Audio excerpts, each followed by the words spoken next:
বিয়ের পর প্রথম যেদিন শ্বশুরবাড়িতে শাশুড়ির রান্না করা খাবার খেয়েছিলাম, সেদিন মনে হয়েছিল আমি বুঝি এখনই মরে যাব। কারণ প্রত্যেকটা তরকারি ছিল অসম্ভব রকমের ঝাল, যা আমি মোটেও খেতে পারি না। এক লোকমা খেয়ে আর খাওয়ার সাহস হলো না। কি করব ভেবে না পেয়ে প্লেটের খাবারগুলো নাড়াচাড়া করছিলাম।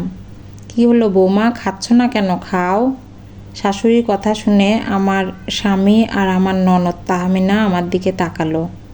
আমি একবার তাদের তিনজনের দিকে তাকিয়ে খেতে শুরু করলাম। এত পরিমাণ ঝাল ছিল যে মনে হচ্ছিল আমার গলা বুঝি পুড়েই গেল। অনেক কষ্ট করে খাবারটা শেষ করে আমার জন্য বরাদ্দ রুমে চলে এলাম। রুমে একটা জগে পানি রাখা ছিল। এমন পরিস্থিতি তৈরি হয়েছিল আমি পুরো জগের পানিটা এক নিঃশ্বাসে পান করতে পারলে বাঁচি। এর মধ্যে আমার স্বামী রুমে এলো, কিন্তু কিছু না বলে ওয়াশরুমে চলে গেল।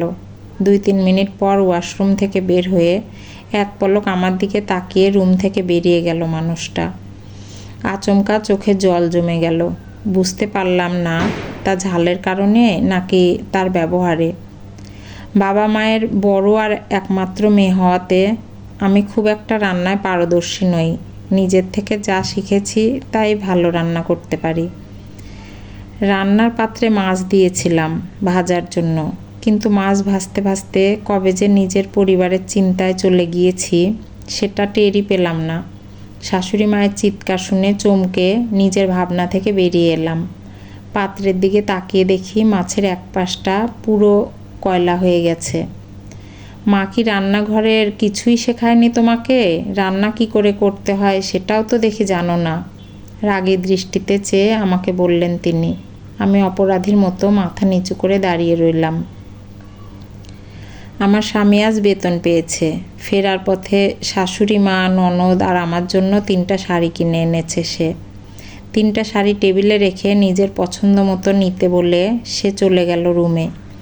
আমি এক কোণে দাঁড়িয়ে শাড়িগুলো দেখছি। এর মধ্যে লাল এবং নীল রঙে মেলানো শাড়িটা আমার পছন্দ হলো। আমি হাত বাড়ালাম সেটার দিকে, কিন্তু তার আগেই আমার ননদ তাহমিনা সেটা উঠিয়ে নিল। তার প্রতিক্রিয়া দেখে বুঝলাম শাড়িটা তারও পছন্দ হয়েছে। তাই আমি আর কিছু বললাম না। সবার আড়ালে নিজের হাতটা গুটিয়ে নিলাম। নিজেকে বোঝালাম, থাক, আমি অন্যটা নিয়ে নেব। সবই তো আমার স্বামীর কেনা। ঝুম বৃষ্টি হচ্ছে বাইরে। দুপুরের খাবারের পর একটু ঘুমিয়েছিলাম আর তখনই বৃষ্টি শুরু হয়েছে।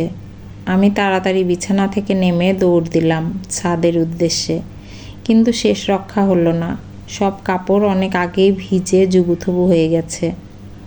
মন খারাপ করে কাপড়গুলো নিয়ে নিচে নেমে এলাম, কিন্তু দরজার কাছে আসতেই দেখলাম শাশুড়ি মা রাগী ভাব নিয়ে দরজার কাছে দাঁড়িয়ে আছেন।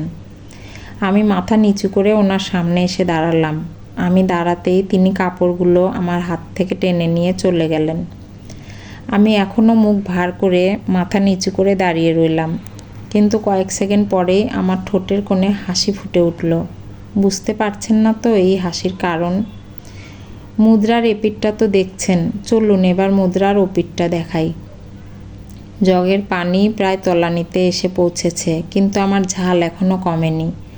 আমি ভেবেছিলাম সে হয়তো আমাকে খেয়াল করেনি, কিন্তু আমাকে ভুল প্রমাণিত করে 1 মিনিটের মাথায় সে হাতে মধুর বোতল আর চামচ নিয়ে রুমে ফিরে এলো, আর সেই মধুটা চামচ দিয়ে যত্ন করে আমাকে খাইয়ে দিল। ঝাল খেতে পারো না তো খেয়েছো কেন? আমাদের বলতে পারতে, আমরা না হয় অন্য কিছু বানিয়ে দিতাম। শোনো, এরপর থেকে যেটা পারো না সেটা পারো দেখাতে যেও না। এরপর থেকে খাবারে ঝাল কম করে দেওয়া হয়, নয়তো আমার জন্য আলাদা করে কম ঝাল তরকারি রান্না করা হয়, কিংবা আমি নিজের পছন্দ মতো বানিয়ে নিই। মাছ পুড়িয়ে ফেলাতে আমার মনের মধ্যে খুবই অনুশোচনা হচ্ছিল। ভেবেছিলাম শাশুড়ি মা হয়তো আমার মাকে দোষ দিচ্ছেন, কারণ আমি ভালো রান্না পারি না। কিন্তু না, ওনার এই কথা বলার অর্থ অন্য কিছু ছিল। এই মেয়ে, তোমাকে কি তোমার মা রান্নাঘরে কিছুই শেখায়নি? তুমি এটা জানো না রান্না করার সময় চুলার থেকে একটু দূরে থাকতে হয়? কিন্তু তুমি তো একেবারে চুলার সাথে লেগে দাঁড়িয়েছ। শোনো মেয়ে, আমার ঘরে এসব চলবে না।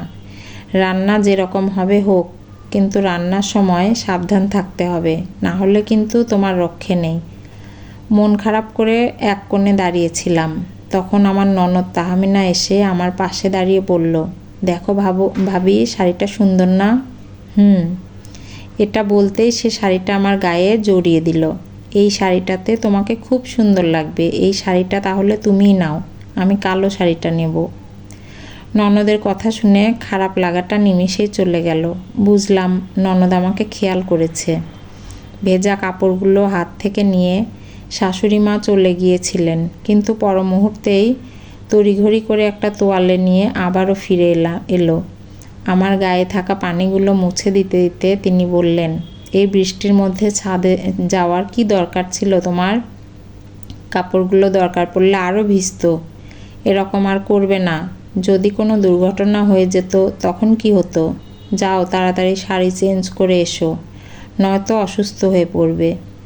আমি শাশুড়ি মায়ের দিকে হাসি মুখে তাকিয়ে ভেতরে এলাম। আসলে প্রত্যেকের জীবনে দুটি দিক থাকে। একটা মুদ্রার যেমন এপিঠ ওপিঠ থাকে, তেমনি একটা ঘটনারও এপিঠ ওপিঠ থাকে। আমাদের কোনো বিষয়ের এক দিক থেকে সেটাকে বিচার করা ঠিক নয়। সব সময় সেটাকে দুদিক থেকে দেখা উচিত।